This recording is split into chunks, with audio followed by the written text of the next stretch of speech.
taliska booliiska Galmudug ayaa waxba kama jiraan ku tilmaamay hadal xalay ka soo yeeray sarkaal booliis ah uuna sheegay in saldhigga booliiska magaalada Dhuusamareeb laga sii daayay xubno ka tirsan maleeshiyaadka argagixisada Al-Shabaab taas oo taliska booliiska uu sheegay in aysan sal iyo raad toona lahayn. Taliyaha ciidanka booliiska Galmudug gaashaanle sare Cabdikariin Xuseen Macallin oo warbaahinta shir jiraa'id u qabtay ayaa waxa uu faahfaahin ka bixiyay arintani waxa uuna xusay in sarkaalkaasi looga baahan yahay maadaama warkani dhaawacayo sumcadda ciidamada booliiska Soomaaliyeed. xalay waxa baraha bulshada lagu baahiyay war uu sii daayay taliyaha saldhigga booliiska Dhuusamareeb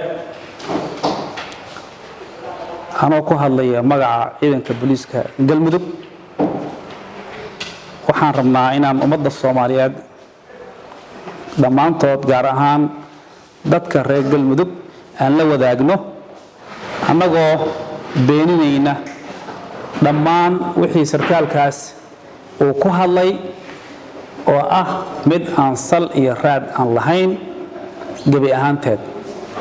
runtii ciidanka booliiska Soomaaliyeed wuxuu habeen iyo maalin u taagan yahay badbaadada shacabka iyo dadka iyo dalka intaba. runtii booliisku waa ka facwan yahay in musuqmaasuq ay sameeyaan. runtii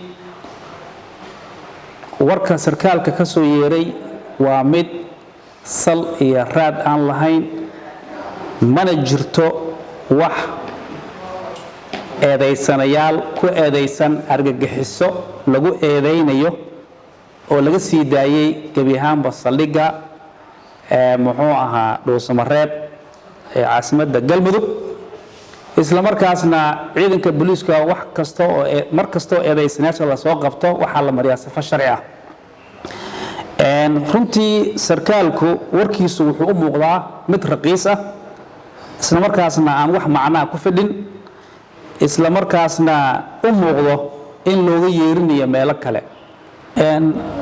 runtii sarkaalka waxa uu ku hadlayna maadaama uu yahay sarkaal booliis ah isla markaasna taliyihii saldhigga waxa laga rabaa cadeyntii wixii uu sheegay cadeyntoodina waa laga rabaa. runtii ciidanka booliiska Soomaaliyeed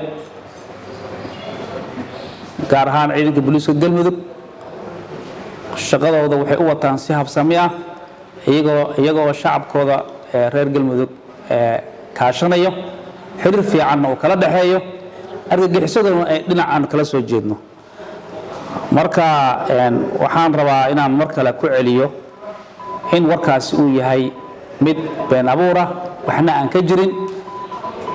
dib ayaan laga ogaan doonaa insha Allah. aad iyo aad u mahadsantihiin. Taliska booliiska Galmudug ayaa bilihii la soo dhaafay ku howlanaa tayeynta ciidamada booliiska ah ee ka howlgala deegaanada Galmudug iyo sidoo kale talisyadooda, waxaana isbedel weyn uu ku yimid habka ay u howlgalaan, taas oo ka dhigaysa in ciidamada booliiska ah ee ka howlgala deegaanada Galmudug waajibaadkooda si habsami leh u gutaan. ugu dambeyn ciidamada booliiska ah iyo bulshada ayaa wada shaqayn xooggan ka dhaxaysa, taas oo meesha ka saaraysa dhammaanba wax waliba oo amniga liddi ku ah. Maxamed Cabdi Maxamed, warbaahinta qaranka, Dhuusamareeb.